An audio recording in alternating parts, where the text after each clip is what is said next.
Billionaire CEO, frozen as Triplets call him Dad. Right in the middle of his wedding. The room held its breath as the bride lifted her veil, just as the church doors slammed open. Three small voices pierced the silence, cutting deeper than any blade. Heads turned, guests gasped. There, beneath the golden chandeliers, stood three children, eyes wide, faces pale, each one a mirror of the man waiting at the altar. Hudson Low froze, his polished world shattered in an instant, and beside him Sherry's hand trembled in his. The whispers swirled like a gathering storm. Who were they? Why do they look like him? What secret has he buried? And as his past walked boldly into his present, Hudson realized this wasn't just a wedding. This was the moment his entire life unraveled. The crystal chandeliers above the ballroom shimmered like frozen stars, casting long reflections across the polished marble floors. Every detail of the wedding had been designed to perfection. The Low family's influence reached every corner of Manhattan, and tonight their empire was on full display. Sherry adjusted the lace sleeve of her gown, stealing a quick glance at Hudson Low, her soon-to-be husband. He stood tall and composed, his sharp jawline set in its usual unreadable calm. The city's most eligible billionaire, now hers. Or so she thought. Mary Low, Hudson's mother, beamed with pride from the front row, her fingers nervously twisting a pearl bracelet. This was the union she had fought for, merging business, power, and lineage into one perfect narrative. The officiant cleared his throat. "If anyone objects to this union, speak now or forever hold your peace." The silence held for a brief, perfect moment. And then the doors burst open. The heavy wooden panels slammed against the walls with a force that silenced the orchestra. All heads turned as gasps rippled through the grand hall. Three small figures stood beneath the archway, two boys and a girl, no older than 6, their wide eyes scanning the room. Then, with voices that trembled yet rang clear, they cried out in unison, "Daddy!" Sherry's breath caught. A collective murmur spread like wildfire. Hudson didn't move. His face went pale, his knuckles tightening around the velvet ring box he held. The girl clutched the hand of one boy, while the other boy took a brave step forward. "You don't remember us, Daddy?" His voice wavered, but his small face held an expression of hope, as though a single word could change everything. The weight of every camera, every stare, every whispered question bore down on them. Mary stood abruptly, her heart pounding. The resemblance was undeniable. The boys bore Hudson's dark hair, the same sharp gaze. The girl's soft features echoed Mary herself in younger years. Sherry's voice cut through the air, shrill with panic. "Hudson, what is the meaning of this? Who are these children?" Hudson's lips parted, but no sound came. His carefully constructed world was crumbling, and in its place stood a truth he hadn't dared confront. The security guards moved instinctively, but Mary raised a trembling hand. "Wait." From behind the children, a woman stepped forward. The guests craned their necks to see her. Long waves of dark hair cascading down her back, her posture graceful but firm. In her eyes, though, was a storm. It was her, Nina, 6 years. She had vanished from his world, taking with her not only the pieces of his heart but, it seemed, his very legacy. Sherry's face twisted. You planned this? You come here now, after all this time, parading children into my wedding?" Nina met her gaze calmly. "I didn't plan anything, Ms. Shen, but truth has a way of finding its place, no matter how long it's been buried." "You're lying," Sherry snapped. "You're desperate." "Desperate?" Nina's voice remained steady, but her fingers gripped her daughter's small hand tighter.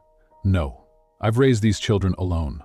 I've been desperate, yes, desperate to survive while your fiancé lived his perfect life." The eldest boy, Max, stepped closer to Hudson now, his little voice breaking. "Daddy, don't you remember Mommy? Don't you remember us?" Hudson felt something in his chest collapse. The way the boy said it, like it was the simplest truth in the world, threw him backward in time. A memory flickered at the edge of his mind. Rain falling, a soft voice, a night lost to consequences he never fully faced. Mary's voice was shaking. "Hudson, Look at them. Jerry grabbed his arm, her voice desperate. Hudson, say something. Deny it. Deny this. Hudson swallowed, but the words tangled in his throat. A harsh voice from one of the shareholders rang out, cutting the tense air. Mr. Low, this is a public humiliation. You owe your guests an explanation. Nina's eyes narrowed. Or perhaps the truth no longer matters to people like you. Only image. The whispers grew louder, feeding on the spectacle. Hudson's board members, partners, political allies, all watching. And beneath their polite horror lurked something colder. Curiosity, judgment, calculation. The children shrank back slightly as the security guards moved again. Nina held her ground. Touch my children, and you'll be answering to far more than headlines tomorrow. Mary stepped forward now, her voice trembling but resolute. Enough, no one touches them. The moment hung in fragile stillness, the entire room suspended between two worlds. The controlled empire Hudson had built, and the chaotic truth Nina had forced him to face. The officiant, his hands shaking, whispered into his microphone, "Should we continue?" Hudson exhaled slowly, the walls finally closing in. "No," he said quietly. "There will be no wedding today." Jerry's scream was sharp and broken. "Hudson!" But Hudson's gaze stayed locked on the woman standing across the room, the woman he thought he'd lost, the mother of his children. The room exploded in whispers again. The empire had fractured. But something else had awakened in Hudson's chest. Something that had been buried beneath guilt, fear, and ambition for 6 long years. Something that would not be denied. Not this time. Chapter 1. The Wedding Crash. The Low family name had always carried weight. Tonight it carried expectation. Every prominent guest seated beneath the towering chandeliers of the St. Regis Ballroom whispered about the event of the year. This wasn't just a wedding, it was a merger. A consolidation of wealth, power, and prestige between two of the city's most influential families. Hudson Low stood at the altar like a man carved from marble. Impeccable black tuxedo, dark hair combed with military precision, his expression unreadable. It was how he'd always survived, by controlling the narrative, even when the ground beneath him shifted. Cherry Shen stood beside him, radiant in her designer gown, her lips painted the perfect shade of crimson. She had rehearsed every moment of this day. After 6 years of patience, manipulation, and carefully calculated devotion, she had finally secured the man every woman in the room secretly desired. Mary Low sat in the front row, her hands clasped tightly together, her smile strained but present. This marriage would cement her family's future. It would heal the unspoken wounds that lingered from Hudson's past. Wounds no one dared name. The orchestra swelled, cameras flashed, the officiant's voice boomed across the grand hall. If anyone has any objection to this union, the doors slammed open. The force of it silenced everything. The violins cut off mid-note. Glasses clinked as heads turned in unison. 3 small figures stood beneath the golden archway, 2 boys and 1 girl, their cheeks flushed with determination, their wide eyes scanning the sea of strangers. Then, in voices that rang louder than any objection ever spoken, they cried. The word shattered like fine crystal against marble. Gasps rippled through the crowd, and a collective murmur rose like the hum of an approaching storm. Cherry's face blanched. Her perfectly rehearsed smile vanished as she clutched Hudson's arm. "Hudson," she hissed under her breath. "What is this?" Hudson's body stiffened. His entire world, carefully compartmentalized and sealed for 6 years, had just burst open at the seams. His throat closed as his gaze fell upon them. The eldest boy, the one who had spoken, stared up at him with dark eyes so achingly familiar they stole the breath from Hudson's lungs. The girl stepped forward next, gripping her brother's hand tightly. "Daddy, don't you remember us?" For a long, terrible moment, the only sound was the heavy pounding of Hudson's heart. Whispers erupted behind them. "He talks like that. They look just like him. Is this some kind of scandal?" Cherry's father rose from his chair, face flushed with fury. "Hudson, you owe this room an explanation. Are these children yours? Hudson opened his mouth. Nothing came. And then, through the stunned crowd, a woman emerged. Nina, the one woman Hudson had tried to forget, the woman whose memory had haunted him for 6 long years, and the one he thought was gone forever. She was different now. Her long black hair fell in soft waves, her figure elegant but unassuming. Her eyes, though, remained the same, dark, steady, and unyielding. The gasps shifted toward her. Some guests recognized her face, most did not. Nina spoke softly, but her voice carried across the ballroom like a razor slicing through silk. Forgive us for interrupting, Mr. Low, but your children wanted to see their father on his special day. Her words were calm, almost polite, but laced with something colder, something dangerous. Sherry's grip tightened on Hudson's arm. She's lying, Sherry spat. She's trying to ruin us. Nina's lips barely curled. Ruin you? She glanced down at her children, her voice steady. I think that was done long before I arrived. The guests were devouring every word like vultures over a fresh kill. Who are you? One of the board members demanded from the front row. Nina turned her gaze toward him, unwavering. My name is Nina Wynne, and these are my children. Mary's hand shot to her mouth. The resemblance was undeniable. The boy's strong jawline, the girl's delicate brows, all pieces of Hudson staring back at her. But that's impossible, Mary whispered, her world spinning. Sherry's voice rose higher, her composure unraveling. Security, remove them now. The guards hesitated, looking to Hudson. But before Hudson could speak, Nina's calm voice cut through once more. Touch my children, and you will find yourself dealing with criminal charges by morning. The guards froze. Hudson's vision blurred for a moment. His world was fracturing, and no amount of control could stop it. His hand trembled slightly at his side, unseen beneath the weight of his tailored suit. Max, the eldest boy, took another small step forward, his voice softer now, pleading. Daddy, please. We've waited so long. Hudson's lips parted. The weight of 6 years pressed upon him like concrete. The night he'd lost everything. The night his life derailed into something cold and hollow. The secrets buried beneath business deals, charity galas, and sterile boardrooms. He had thought he could lock that door forever. But here they stood. His children. The whispers in the crowd swelled like a growing tide. Did he abandon them? Is this woman his mistress? Were they hidden all this time? Sherry's father, now crimson with rage, barked at Hudson. Do something! Hudson's voice was barely above a whisper. I need a moment. You're embarrassing the family, Sherry hissed, venom coating every word. You promised me this day. After everything... Hudson turned his head sharply toward her. For the first time, his mask cracked. Enough, Sherry! The sudden force in his tone silenced even her. Nina took a step closer. Her children flanked her like tiny soldiers, their faces filled with both fear and stubbornness. She didn't blink as she spoke softly for only Hudson to hear. You can pretend you don't remember, but your heart does. And so do they. The words pierced through him like a blade. The officiant, pale and sweating, attempted to regain control. Shall we continue with the ceremony, Mr. Low? The entire ballroom seemed to hold its breath. Hudson exhaled. There was no more running, no more hiding behind contracts or appearances, no more pretending this wasn't real. With a quiet but resolute voice, Hudson spoke. There will be no wedding today.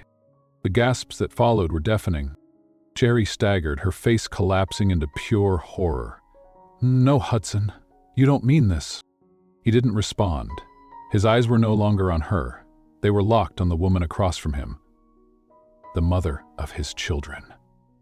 The woman who had returned to finish what fate had left unfinished. Nina gently placed her hand on Max's shoulder, her chin held high. She whispered to her children, Come, we won't stay where we're not welcome. Mary Lowe stood then, her voice quivering, filled with a mother's anguish. No! Wait. But Nina was already guiding the children toward the exit. Hudson's voice trembled as he called out, Nina. He paused, but didn't turn. Don't go, he said softly. and for the first time that night she allowed the smallest crack in her armor. Her voice wavered. "Why? So you can pretend again tomorrow that none of this happened?" Hudson stepped forward, each movement heavy as the entire room watched him cross a line from which there would be no return. "No," he said, "because I remember everything now." The children's eyes lit with cautious hope. And at that moment, before lawyers could interfere, before scandal could devour them, the real battle had begun. The empire had fractured. But love, real love, was stirring again. Chapter 2. The DNA Test. The headlines exploded by morning. Billionaire wedding crumbles as secret children appear.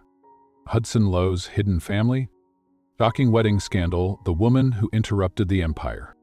In less than 24 hours, the world that Hudson had spent years constructing was unraveling, not in private, but under the blinding lights of global scrutiny. At Low Estate, the mood was ice. The mansion's towering glass windows reflected only storm clouds. Cherry paced across the marble floor like a woman possessed. Her makeup was flawless as always, but the bags beneath her eyes betrayed the sleepless rage gnawing at her. "You're destroying everything," she hissed at Hudson, who sat silently, his gaze distant. She wasn't entirely wrong.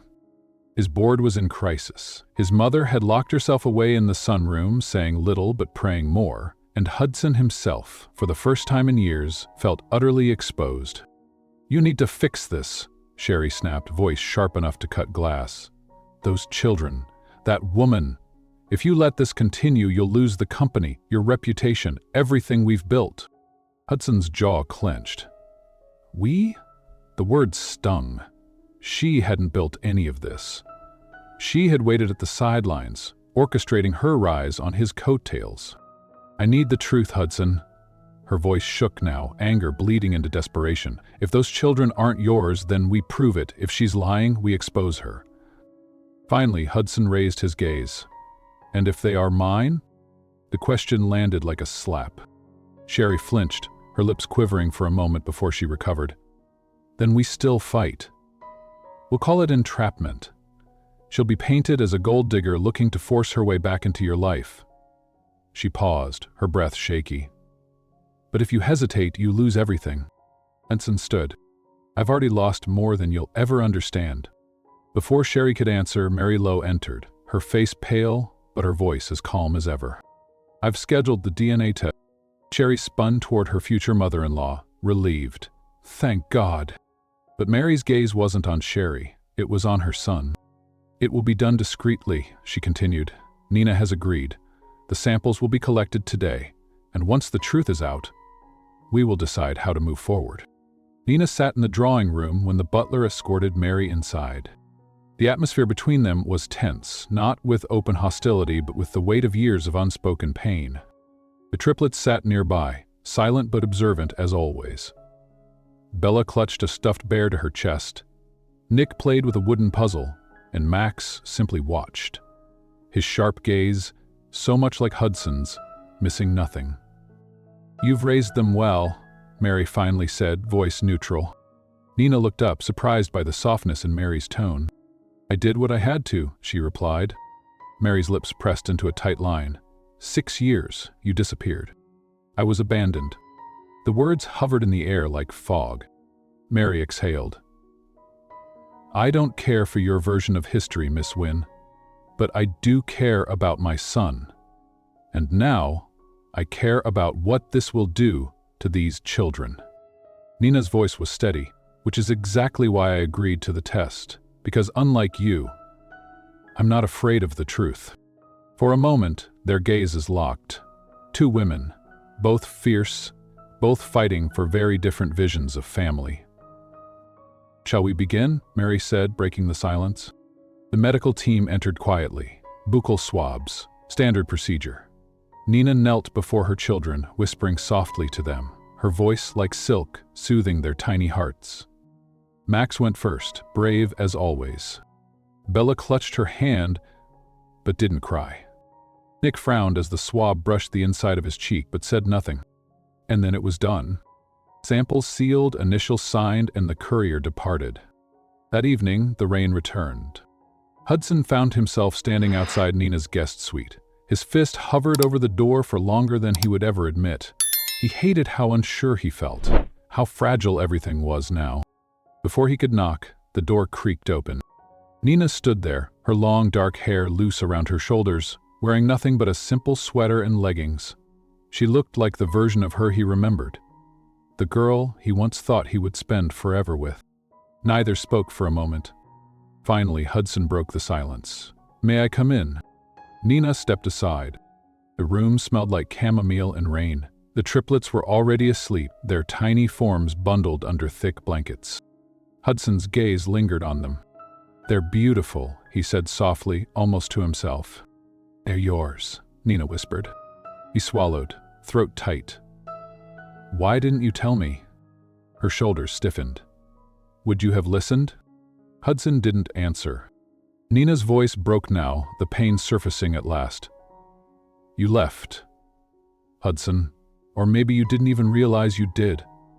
After what happened that night, you disappeared into your empire, and I was disposable." "That's not true." It felt true. Her eyes shone, but no tears fell. Nina Wynn had never been fragile, not even after what life had done to her. "Do you know what it was like?" she continued. "Pregnant, alone, blacklisted. I had no one." Hudson's chest caved under the weight of guilt. "You had me." "No," she interrupted, her voice hard. "I had a memory of you, but I never had you." The words cut deeper than any accusation, because they were true. He had been a coward, focused on his ambition, focused on building, controlling, dominating every aspect of his life. Except her. Except him. Hudson exhaled, his voice nearly a whisper. "I thought I was protecting you." Nina shook her head bitterly. "No, you were protecting yourself." Silence fell again, thicker this time, filled with ghosts neither of them could exorcise. Finally, Hudson dared one question. "Do you hate me?" Nina closed her eyes. "No," she whispered, "but for a long time I wanted to." He nodded, swallowing hard. "Then why are you here now?" "Because our children deserve to know their father." Her voice softened. "And maybe, because part of me needed to know if you were still the man I once loved." Those words struck him like a hammer to the chest.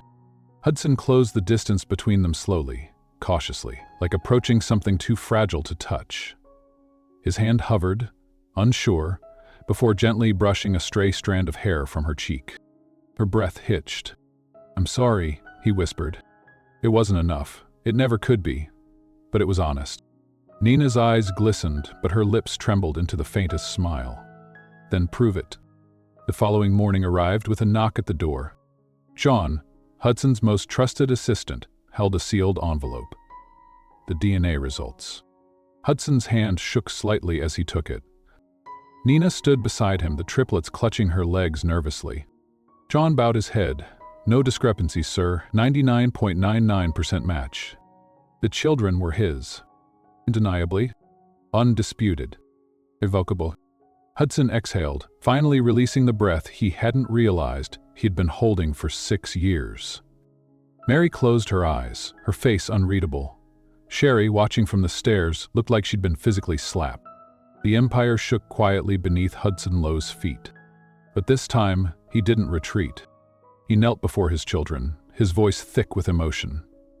"Max, Nick, Bella, I'm your father." The triplets burst into smiles, tears shining in their little eyes. Bella flung herself into his arms first, sobbing into his chest. The boys followed quickly, gripping his shoulders. And for the first time in his life, Hudson Low, the man who had once ruled everything, finally understood what real wealth felt like. It was in these tiny hands, in this fragile, trembling embrace, in the second chance fate had thrown at his feet, and he wasn't going to waste it again. Chapter 3. The Dangerous Game. The clinic inside the Low family estate was nothing short of a private hospital. State-of-the-art equipment, panoramic windows looking out to manicured gardens, and a staff of specialists on call. But now, there was only one Dr. Hudson trusted to touch him. Nina. Her presence in the estate changed everything. The staff whispered in the hallways, the board questioned his judgment. And yet, for the first time, Hudson felt something steady inside him, something dangerously close to peace. The soft knock on his office door came right on time.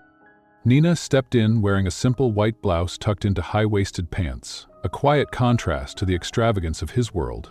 She carried no clipboard, no files, only her steady hands and sharper mind. "You're early," Hudson said, looking up from his desk. "You don't pay me to be late," she replied softly, her eyes flickering just briefly toward him. Their unspoken history thickened the air between them. Neither of them spoke of that night 6 years ago. Not yet. But its shadow lived between every heartbeat. "Shall we begin?" she asked. Hudson nodded and wheeled his chair back to make space. He hated this part, the vulnerability. But with her, the discomfort was layered, physical exposure and emotional exposure. Nina moved with clinical precision, but there was a tenderness in her touch she couldn't mask. She slid her hands under his knee, slowly adjusting the joint, careful not to force movement. "Lex here," she instructed softly. Hudson exhaled and obeyed, but his voice was quieter than usual. "You haven't asked me why I never looked for you." Nina paused, but didn't meet his eyes. "That would imply I expected you to." Her words were like tiny daggers, delicate but sharp. She finished adjusting his leg brace, rising to stand beside him. "You need to walk again, Hudson. If not for yourself, then for them." "The children?" She nodded. "They need more than a father who signs papers and attends board meetings." Her bluntness both stung and grounded him. That was always her gift, never bowing to his power. Hudson's gaze softened. "And you? What do you need, Nina?" For the first time, her hands trembled slightly before she tucked them behind her back. "Nothing," she whispered. "Not anymore." But the lie hung in the air. They both knew it. Outside in the main hall, the storm was brewing. Cherry stood by the grand staircase, arms folded across her chest, watching Nina's every move. Behind her, Mary approached, her face tight with worry. "This can't continue," Sherry hissed, her voice low but venomous. Mary gave her a warning glance. "Control yourself, Sherry. This situation is fragile enough." Sherry scoffed. "Fragile? That woman is manipulating him, controlling the narrative. She wormed her way into his house, into his bed, soon enough." "She is the mother of his children," Mary snapped, her patience thinning, "whether we like it or not." Sherry's nostrils flared. "You've always been soft on her." Mary's expression hardened. "No, I've always been fair." For years, Mary had protected Sherry's place beside her son, believing it was best for the family.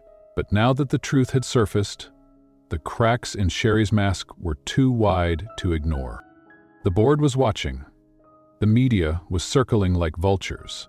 And Mary, beneath her cold composure, feared only one thing: losing her son to a woman who held his heart long before wealth ever did. Later that evening, as dusk bled into night, Hudson sat alone in his private garden. The sound of tiny footsteps reached him first. "Daddy?" He turned to see Max standing there in his pajamas, eyes bright with curiosity. Behind him, Nick and Bella peeked out from the sliding glass doors. "Come here," Hudson whispered, opening his arms. The boy ran into his embrace, and soon the others followed, curling against him like they'd belonged there forever. "Why are you out here so late?" he asked softly. Max's voice was small. "We couldn't sleep." "Why?" Bella answered, her voice trembling slightly. "Because we're scared you'll send us away." The word, Hudson's breath caught. He pulled them closer, his throat tight. "I will never send you away." "But," Nick started, his little voice cracking, "some people don't want us here." Hudson closed his eyes. He knew exactly who some people were. Gently, he kissed the tops of their heads one by one. "Listen to me, my loves," he whispered. "You belong with me. All." Their little bodies relaxed against him, and for the first time in years, Hudson felt something he thought he'd lost: family. Inside, Nina watched from behind the curtains, her eyes filling with quiet tears. She hadn't planned to see this raw tenderness in a man she once thought incapable of real vulnerability. Her hands pressed against the cool glass as her heart whispered what her mind wouldn't dare say. He's changing, and I still feel everything. She turned away before he could see her. But beyond the walls of the estate, darker plans were already in motion. In a shadowed corner of the city, Sherry sat in a dimly lit restaurant across from Austin, the man who had helped bury Nina 6 years ago. "You said you handled it," Sherry hissed. Austin sneered. "And yet she's alive, and worse, she's winning." Jerry's nails dug into the tablecloth. "Then we escalate." Austin's smirk widened. "I thought you'd never say it." The dangerous game had only begun. Chapter 4. The Nightmare Returns. The storm arrived just after midnight. Wind whipped through the towering oaks surrounding the Low estate, and rain beat furiously against the tall windows. The house, usually so still and stately, now felt alive, as if the past itself had come knocking on the walls. Nina lay in her guest suite, eyes wide open, her pulse racing in rhythm with the thunder that cracked across the sky. She tried to steady her breath, but the room had begun to close in on her. The lightning illuminated the ceiling, and for a moment she was no longer in the safety of the Low estate. She was back there. 6 years ago, the night everything was stolen, the night she was left for dead. Her fingers curled tightly around the edge of the sheets. She squeezed her eyes shut, but the flashbacks burst through like flames. Austin's voice, Sherry's betrayal, the cold water, the blood, the betrayal of the man she once trusted. "Mommy!" A soft voice cut through her spiraling panic. Bella stood at her bedside, her small face streaked with worry. "You're shaking," Bella whispered, clutching her stuffed bear. "Are you sick?" Nina swallowed hard, forcing her voice to steady. I'm okay, sweetheart. Go back to bed." But Bella didn't move. "You're crying." Nina hadn't even noticed the tears sliding down her temples. Another rumble of thunder shook the glass. Nick and Max now appeared in the doorway, their faces pale. Max spoke first. "We heard you, Mommy. We heard you calling for help." "I wasn't—" Nina's voice broke. The truth was, she had been. In her mind, in her sleep. The door creaked open farther. And then, a deeper voice, calm, steady, familiar. "She's not alone." Hudson stood there, framed by the soft glow of the hallway light. He looked like a shadow at first, but his presence was a wall between her and the storm. Solid. Unshakable.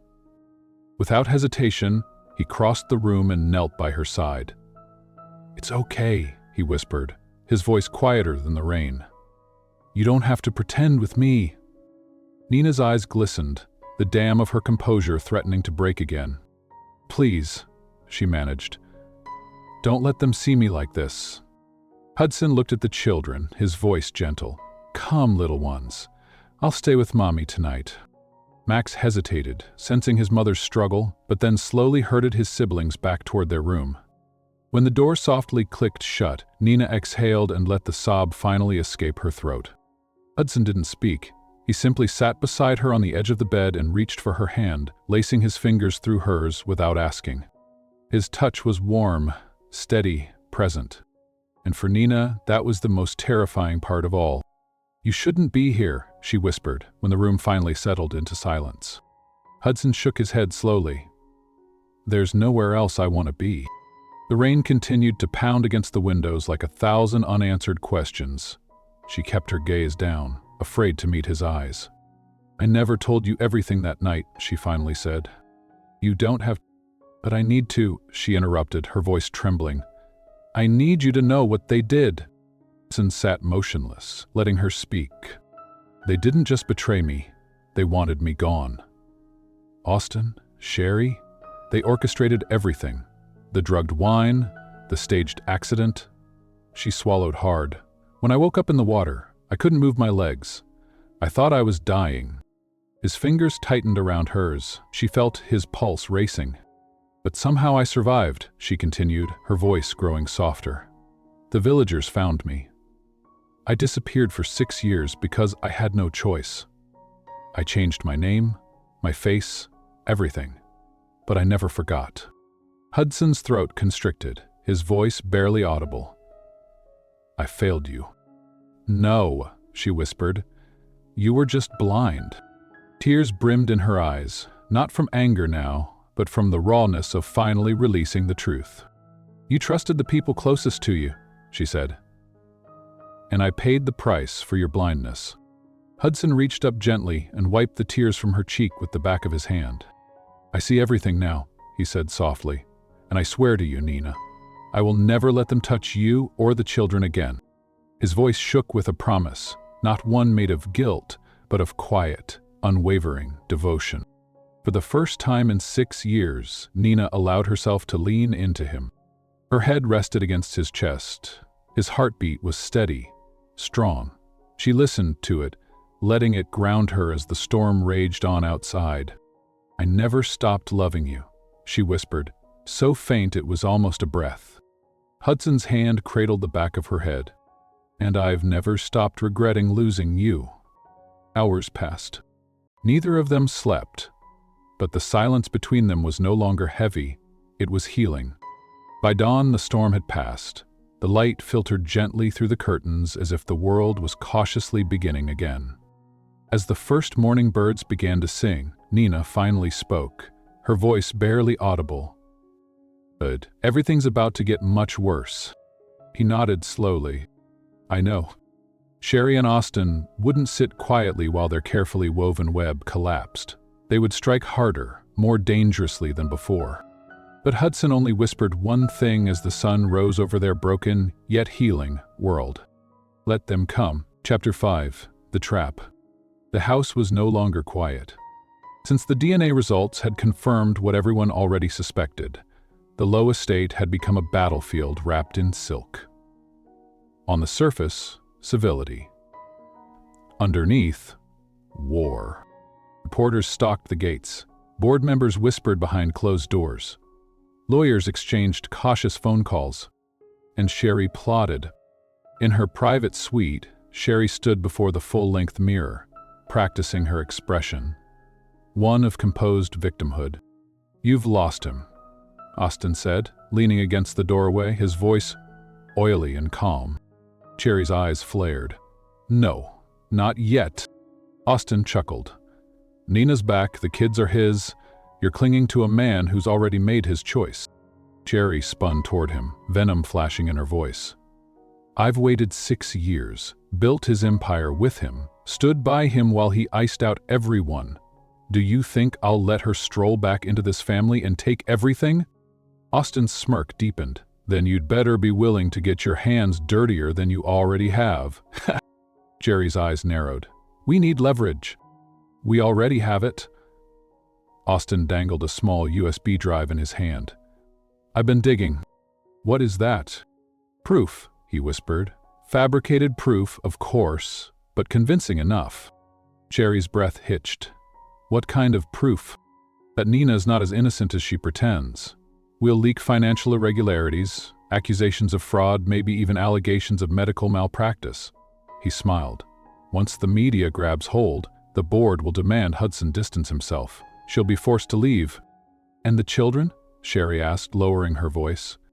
Austin's grin twisted. "Collateral." For a brief moment, even Sherry hesitated. But then she whispered, "Do it." Meanwhile, across the estate, Nina sat in the sunroom with Mary Lowe. The two women shared a tea service between them, but not much else. Their relationship was no longer as sharp as it once was, but it was far from warm. Mary studied Nina for a long while before speaking. "You love my son," she said finally, not as a question but a statement. Nina met her gaze without flinching. "I always have." "And you'll stay?" Mary asked. "I will, until they force me out." Mary sipped her tea slowly. "That's exactly what they'll try to do." The wind outside whispered through the trees. Neither woman looked away. "They'll go after your reputation first," Mary continued. "After that, the children." Nina's fingers tightened around her cup. "I know. I can't stop it." Mary's voice lowered. "But I will not stand by while my grandchildren are destroyed in public." For the first time, something close to a fragile truce settled between them. The trap was set the following morning. Sean, Hudson's chief of security, burst into his office with grim urgency. "Sir, you need to see this." Hudson's gut twisted even before he looked at the tablet in Sean's hand. Breaking news. Dr. Nina Wynne, fraud, blackmail and bribery allegations surface. The article flashed across the screen, accompanied by manipulated documents and false testimony. Hudson's vision blurred as he read through the poisonous headlines. His voice was deadly calm. "This is fabricated." "Yes, sir," Sean confirmed. "But it's everywhere. The media's eating it up." "Who leaked it?" Sean hesitated. "We're tracing the origin, but—" He didn't need to finish the sentence. Hudson already knew. "Sherry, Austin." Hudson's hands curled into fists. "Where is Nina?" "In the garden with the children." "Keep her there," Hudson ordered. "Don't let the children see this." "Yes, sir." But it was too late. Nina saw the headline on a passing staff member's phone. Her blood ran cold. She forced her children back inside, her hands shaking. Her heart pounded as she saw Hudson approaching, storm in his eyes.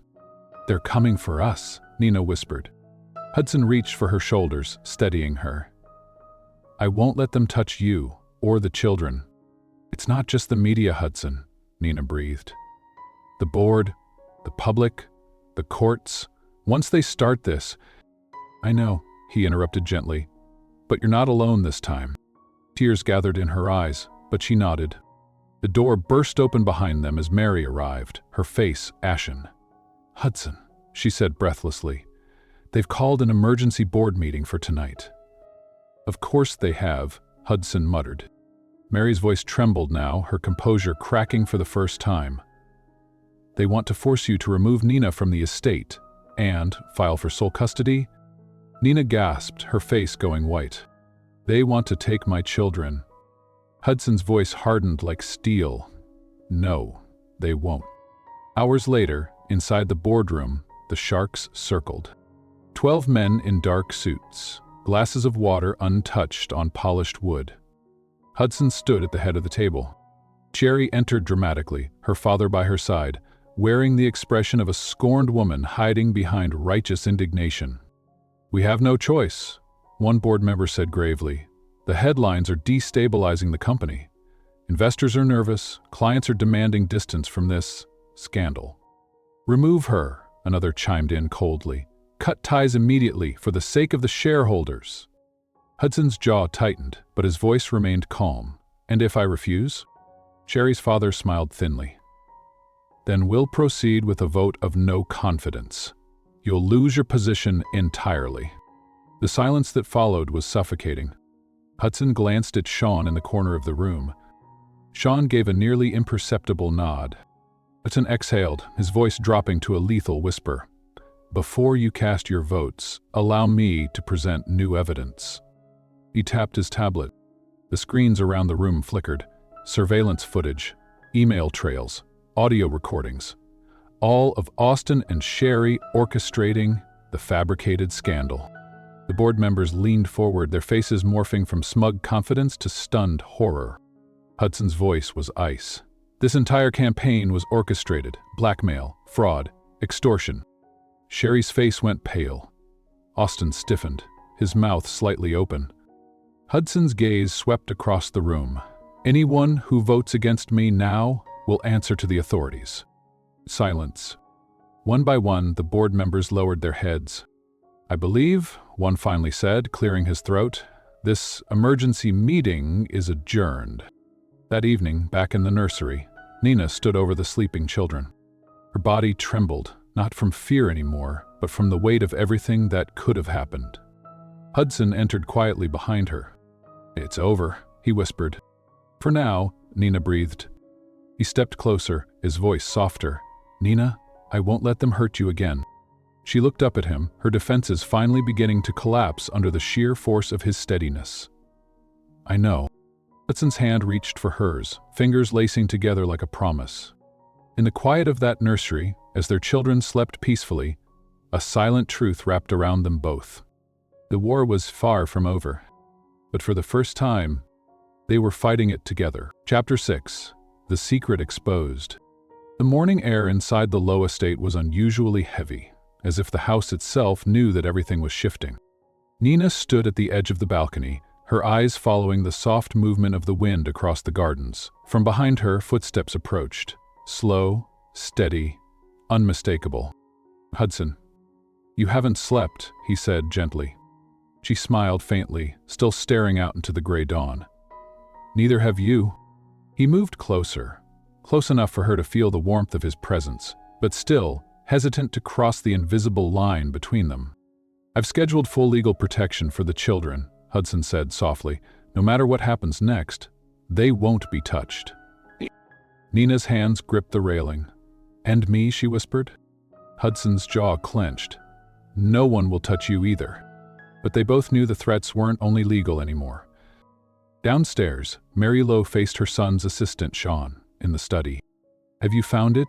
Mary asked quietly. Sean nodded, sliding a thick manila folder across the polished desk.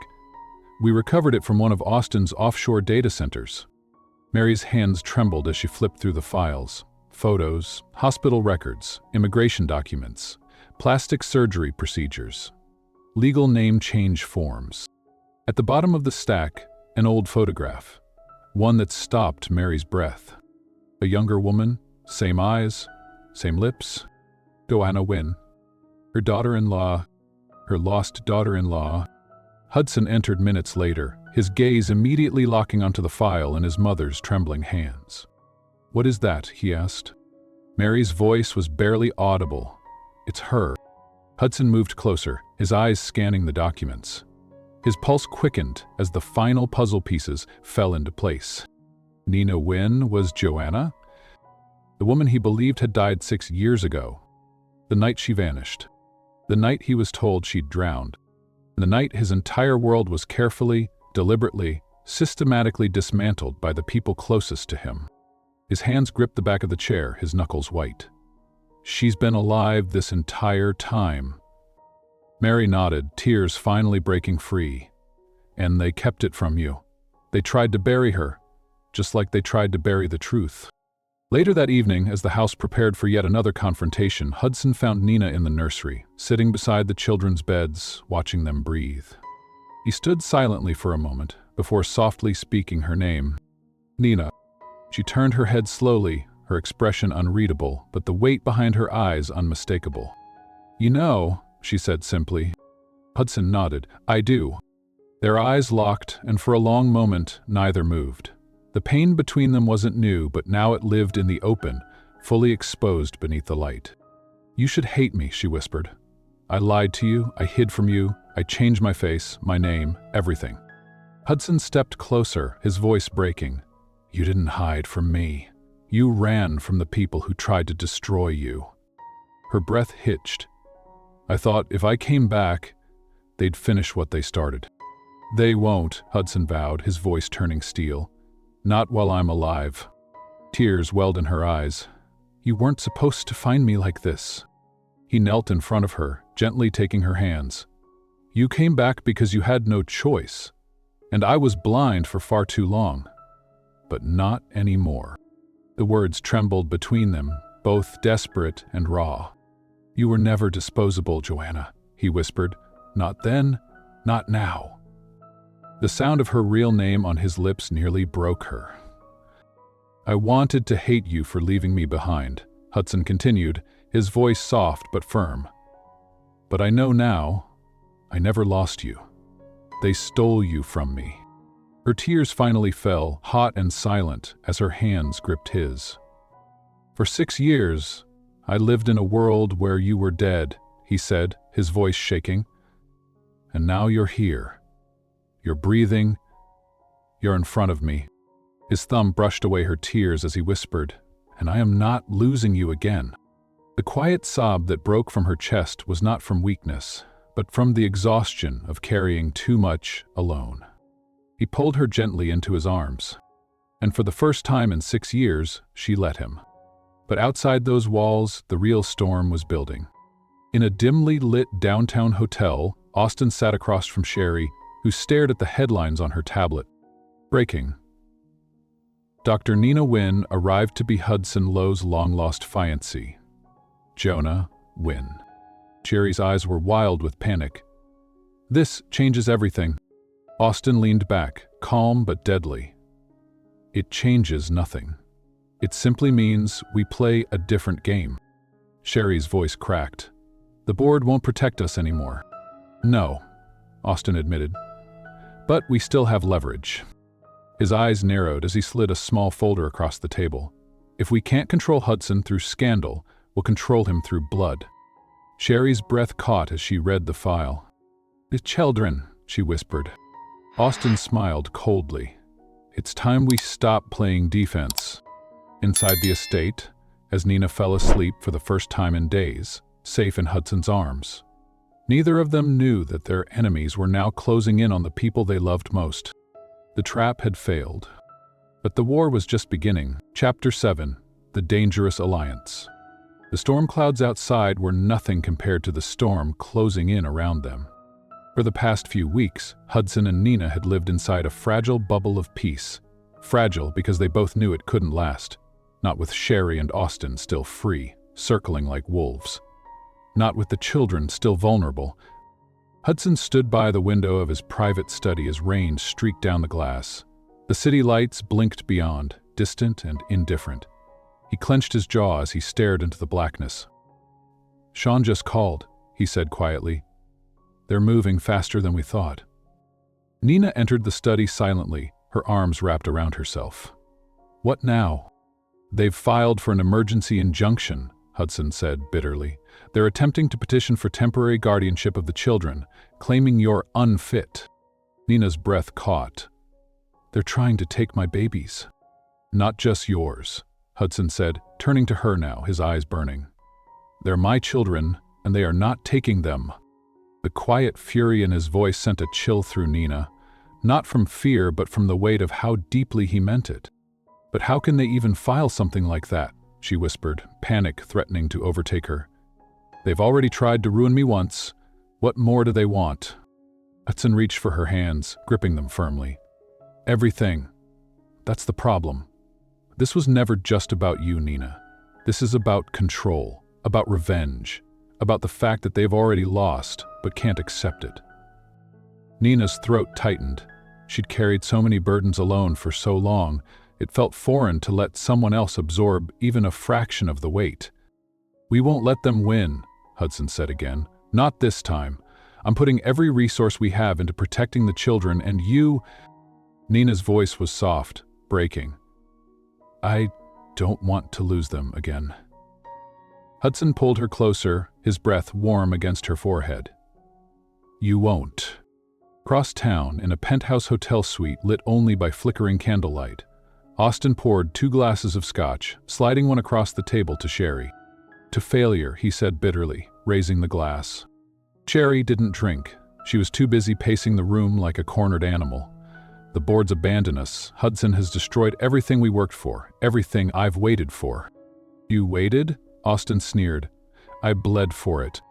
Sherry spun toward him, her voice a sharp whisper. "Don't lecture me.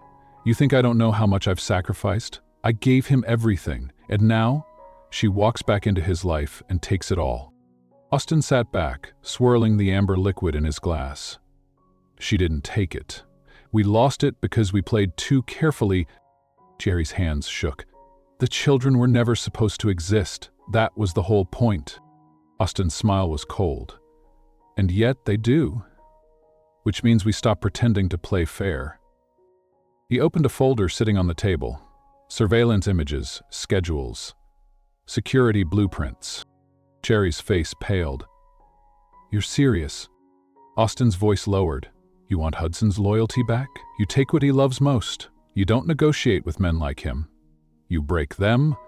Sherry's voice cracked. "If we get caught, we won't." She stared at the photos of Max, Nick, and Bella. And then, as her lips trembled, she nodded. The following morning, as the sun burned through the rain clouds, Hudson summoned Nina and Mary to his private office. Mary sat at the edge of her chair, her hands knotted tightly in her lap. She had seen many things in her life: corporate betrayals, affairs, scandals, but nothing like this. "This isn't a boardroom war anymore," Hudson began. "It's personal." Mary's voice was quiet, but heavy. "What are they planning?" "We believe they've hired private contractors," Hudson said. Surveillance teams, possibly even abduction specialists. Nina's hand flew to her mouth, her eyes wide. They're planning to kidnap the children, Hudson finished.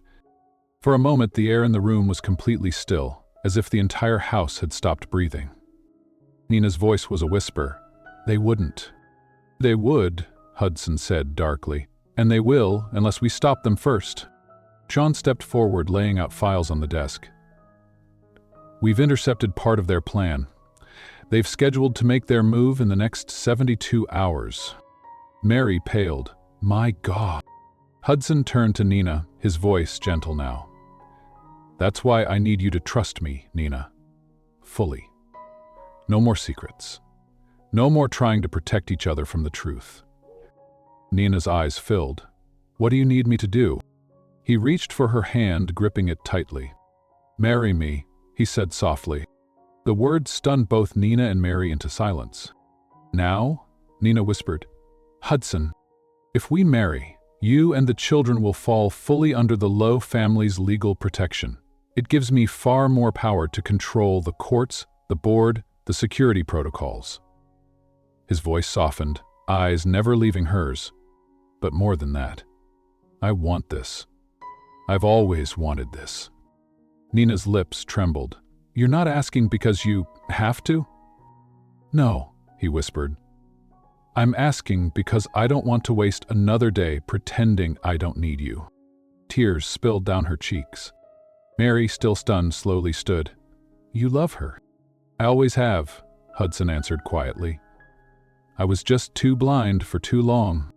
Mary's face softened, as if years of guilt were finally releasing. Then do it. I'll make the arrangements. That evening, as the sun dipped low behind the city skyline, Hudson and Nina stood together before a private judge inside the estate. There was no grand audience, no flashing cameras, no designer gowns. Only them. The triplets stood beside them, their tiny hands gripping the hem of Nina's dress, watching wide-eyed as their parents whispered vows that bound not only their hearts, but their survival. When the judge pronounced them husband and wife, Hudson pulled Nina close, his voice breaking as he whispered into her ear. You're mine now, and no one will ever take you from me again. Nina trembled against him. We've come too far to lose. We won't, he promised. And in that moment, for the first time in years, she believed him. But across town, Austin and Sherry watched the quiet ceremony play out through intercepted surveillance. Austin poured another drink. It won't matter, he said. We move tomorrow. Sherry's lips twisted into a cruel smile. Then let's finally destroy their perfect little fairy tale. Chapter 8. The Kidnapping. It started as a perfect morning. For the first time in weeks, there was peace. The children giggled at breakfast. The estate's staff moved with a quiet rhythm. Nina watched her children, now legally protected under the Low name, and allowed herself to believe, even if briefly, that the worst was behind them. Hudson stood behind her, his hand resting gently on her shoulder as they watched their children chase one another in the garden. This is what we fought for, he whispered. Nina smiled softly. And what we'll keep fighting for? Neither of them saw the shadows watching from beyond the estate walls. Austin checked his watch as the van pulled into position near the secondary service gate. The guards, already bribed, pretended to check the delivery manifest before waving them through. Sherry's voice crackled over his earpiece. Are you in? Inside the perimeter, Austin replied. This is the last time you'll call the shots. After today, Hudson will crawl. Sherry's voice was sharp, cold. Just get it done. Inside the estate, Sean's security team was already moving. Days earlier, Hudson had suspected they might attempt something bold, but even with increased surveillance, the traitors had slipped inside. Nina was leading the children back inside when she felt it, a shift. The wrongness of the air, the tension that suddenly settled like fog. Max, she said quietly, take your brother and sister to the safe room. Now. Max froze. Mommy? Now, Nina repeated, sharper this time. Before they could move, 3 masked men emerged from behind the trees, moving fast. Nina's heart shot into her throat. Run! She screamed, pushing her children toward the house. The children sprinted toward the back entrance as Hudson appeared from the opposite side of the garden, fury already flashing in his eyes. "Nina!" he roared, breaking into a run. Two of the masked men lunged for the kids, but Sean's team intercepted them, guns drawn, wresting one to the ground. Nina turned just in time to block the third man from reaching Bella. She shoved Bella behind her, placing her own body between the man and her daughter. The assailant raised his weapon, eyes cold and unfeeling, and then a shot rang out. The man dropped to the ground, disarmed, Sean standing behind him with deadly precision. Hudson reached them, pulling Nina into his arms, clutching her so tightly she could barely breathe. "Are you hurt?" His voice shook. "I'm fine," she gasped, though her body trembled. The children sobbed, clinging to her legs, terrified. The estate erupted with sirens as more security flooded the grounds. The two remaining intruders were subdued and dragged away. But Austin was gone. Hours later, inside the secured panic room, Nina sat with the children curled against her chest as Hudson paced like a caged animal. "They were inside the walls," he seethed. "Inside." Sean entered, his face grim. "We've confirmed it, sir. Internal betrayal. 2 guards paid off. We have their names. Police are processing the intruders now." "And Austin?" Hudson demanded. "Vanished," Sean said bitterly. "He knew our blind spots." Hudson's jaw clenched so tight his teeth ached. Whispered from behind him, her voice raw, breaking. "They came for the children, Hudson. They were going to take them." Hudson turned to her slowly, his expression dark. "And they will never get that chance again." He crossed the room, kneeling before his children. His voice softened as he pulled each of them into his arms. "You are safe," he promised. "I will die before I let anyone take you." Tears streamed down Bella's cheeks as she whispered, "Daddy, don't leave us." Hudson's throat tightened. "Never. Not for 1 second." Nina placed her hand on Hudson's shoulder, her voice trembling. "We have to end this, Hudson. Once and for all." He stood slowly, nodding.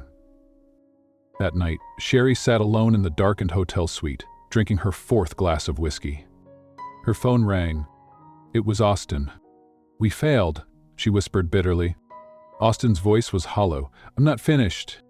"Hudson's too strong," she said, nearly breaking. "We've thrown everything at him." Austin's voice turned cold.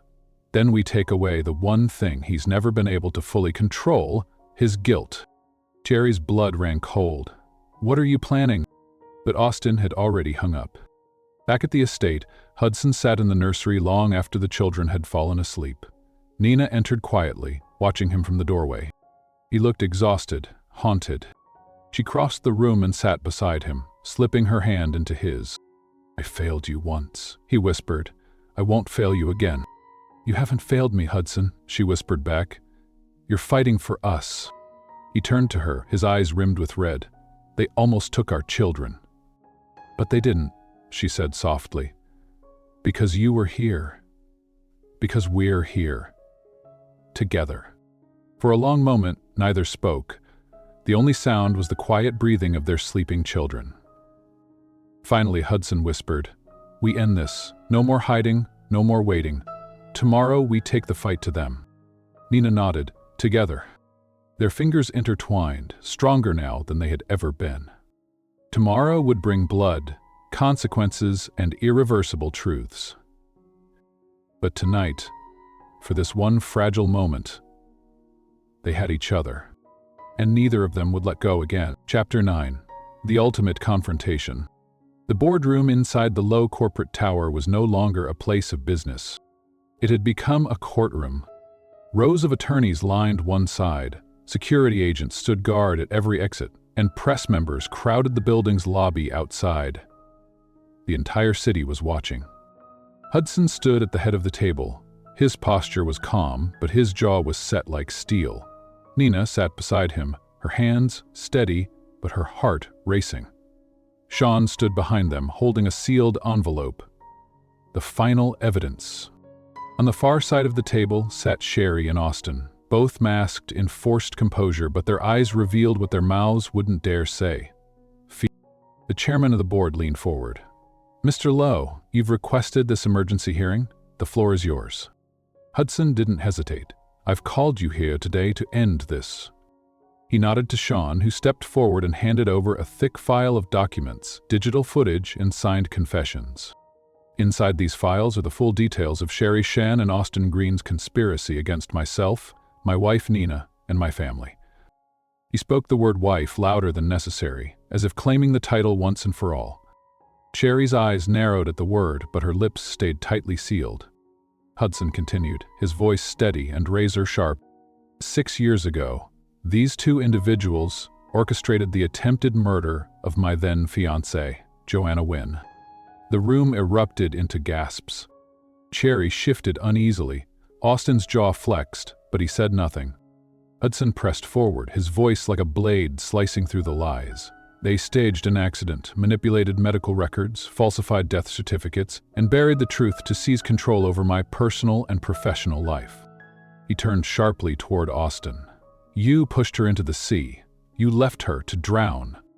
Nina's fingers tightened under the table as her breath trembled, but she held her gaze. Austin tried to smirk. "Do you have proof of that?" Hudson's answer was calm, deadly. "Yes." John tapped his tablet, and the large screens flickered to life. A recovered security video from the private yacht appeared, one no one knew had existed. It showed Austin dragging a dazed, drugged Nina across the deck, her body limp, her expression panicked as he whispered threats into her ear before shoving her toward the water. The board members recoiled at the footage. Even the attorneys turned pale. Sherry's breath stuttered audibly. She whispered, "Impossible." Hudson's voice was low but thunderous.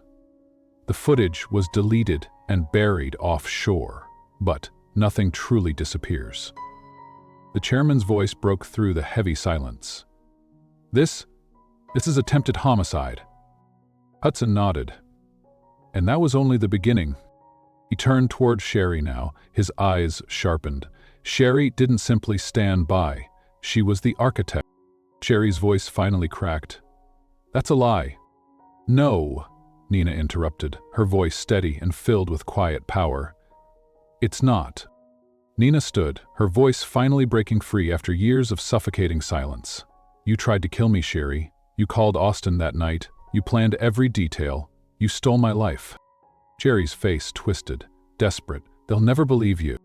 But Sean calmly pulled out signed text transcripts, financial trails, voice recordings, and damning emails. The board members sat frozen, watching their former golden couple collapse into ruin. "And if that wasn't enough," Hudson added, "you both attempted to kidnap my children." Gasps exploded across the room again. "That alone carries federal charges," one board member whispered under his breath. Austin's cool exterior finally cracked. "I did what had to be done." "No," Hudson snapped. "You did what cowards do." Sherry panicked now, turning on Austin. "You said we'd never get caught. You promised." "You were greedy," Austin hissed. "You wanted his money. You wanted his name. And you wanted to destroy him," she shot back. They bickered like two snakes devouring each other in front of the entire board, the last strands of their alliance disintegrating. Hudson simply watched, his voice colder than ever. "You deserve each other. But now, you'll face justice. Separately." The doors burst open. 2 federal agents entered, flanked by Sean's private security. Sherry stumbled back in terror. "Wait, no." Austin bolted from his chair, but security agents grabbed him by both arms. "You can't do this," Austin roared. Hudson stood motionless, his voice final. "You made your choices, now you'll live with the consequences." As the agents read them their rights and dragged them toward the exit, Sherry's voice trembled into sobs. "Hudson, please. I loved you." "You don't understand love," Hudson replied softly. "You only understand possession." She disappeared through the doors, her sobs echoing behind her. The boardroom sat in stunned silence. The chairman finally cleared his throat, his voice unsteady. "Mr. Low, what would you have us do?" Hudson glanced at Nina, who remained standing beside him, her chin high, her gaze strong. "Resignations from anyone involved, immediate restructuring," Hudson said. And from this day forward, my family is no longer a pawn in anyone's empire." The room remained silent, but one by one, heads nodded in quiet submission. That night, the estate was finally silent again, truly silent. Nina sat by the nursery window, watching the moonlight as her children slept peacefully. Hudson approached quietly behind her, wrapping his arms around her waist. "It's done," he whispered. Tears filled her eyes, not from fear this time, but from relief. "I never thought I'd see this day." Hudson lowered his head to her shoulder, his voice thick with emotion. "Neither did I." They stood like that for a long time, two souls weathered but still standing, stronger than ever. "Hudson," Nina whispered, her voice shaking now. "Thank you for believing me, for fighting for me." His hand gently cupped her face as he turned her toward him. "No more thank yous," he whispered. "From now on, you're my wife, and I will spend every day making sure no one ever hurts you again." He leaned in, kissing her softly, not out of desperation, but out of quiet, powerful love. Finally, after 6 years of lies, betrayal, and near death, they stood where they were always meant to be. Together. Unbreakable. Chapter 10. The Real Wedding. 1 year later. The Low estate looked nothing like the place where battles had once been fought. Today it pulsed with something it hadn't known in years: peace. Soft spring sunlight filtered through the glass atrium where dozens of guests, hand-selected family and friends, filled the seats. There were no reporters this time, no flashing cameras, no forced headlines. Only people who mattered. At the end of the aisle, Hudson stood beneath a simple arch wrapped in fresh garden roses, Nina's favorite. He exhaled as his eyes swept the space, but his breath caught as the music began. Nina appeared, stepping forward slowly, her gown a vision of quiet grace, soft ivory silk that floated around her like wind-kissed water. Her hair fell in loose waves, pinned gently behind her ears with a pearl comb Mary had gifted her that morning. But it wasn't the gown that stole every heart in the room. It was her eyes. Steady, soft, unbreakable. Beside her, walking her down the aisle, was Mary. The older woman's hand trembled slightly, but her smile was strong. This was not the woman who once fought Nina's presence in the family. This was the grandmother who had finally let her heart soften, the woman who'd chosen love for her son, her grandchildren, and for the daughter she never realized she always had. As Nina reached the altar, Hudson stepped forward, his throat tightening. "You're breathtaking," he whispered. Her voice wavered with emotion. "You're finally mine." The officiant's voice carried softly over the crowd. "Today is not a beginning. Today is a restoration. Two souls, once torn apart by cruelty and lies, now brought back together, stronger, wiser, unshaken." The children stood proudly beside them. Max held the rings. Nick beamed with pride. Bella clutched a small bouquet, her eyes wide with joy. Hudson's voice shook as he spoke his vows. "I once lost you because I was too blind to protect what mattered. But today, and every day forward, I will never let anything come between us again. You are my home, Nina. You always have been." Nina's voice trembled as she tried to steady her breath. "You were taken from me when I thought I had nothing left to lose. But somehow, love still lived. It lived inside these children, inside every day I survived, waiting for this moment. You are my safe place, Hudson. My partner.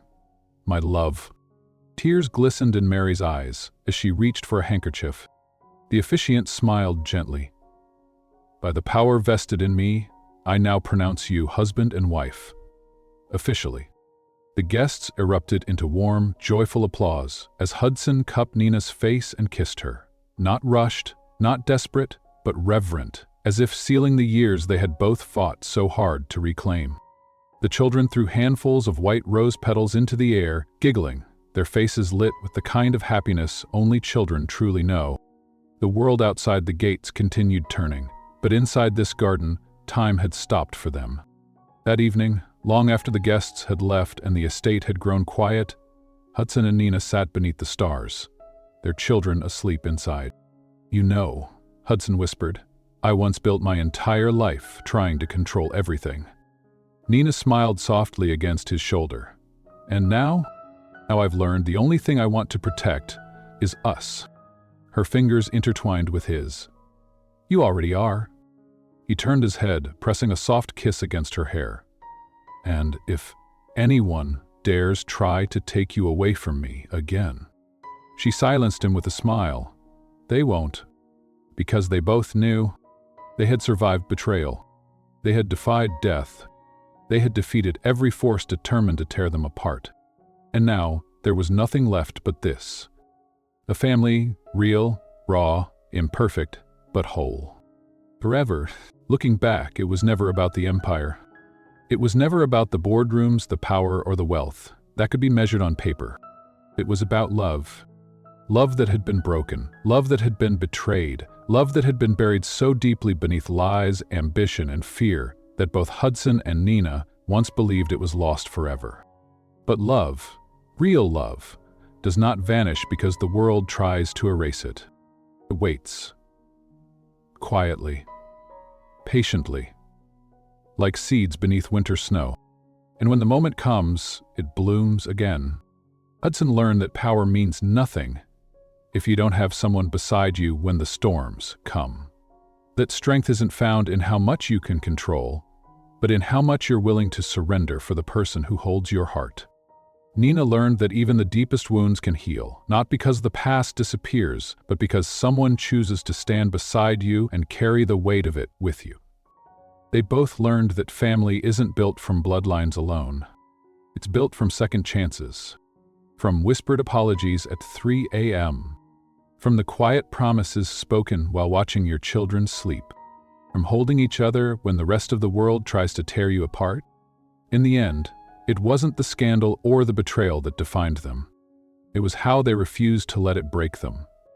Because sometimes the most beautiful love stories are not the ones that start perfectly, but the ones that survive everything designed to destroy them. So if you're listening, wherever you are in your own story, whether you're holding someone close or standing alone in the middle of your storm, remember this: real love doesn't leave. Real love fights. Real love waits for you to come home. If this story touched you, share it with someone who still believes that no matter how cruel the world becomes, love can still win.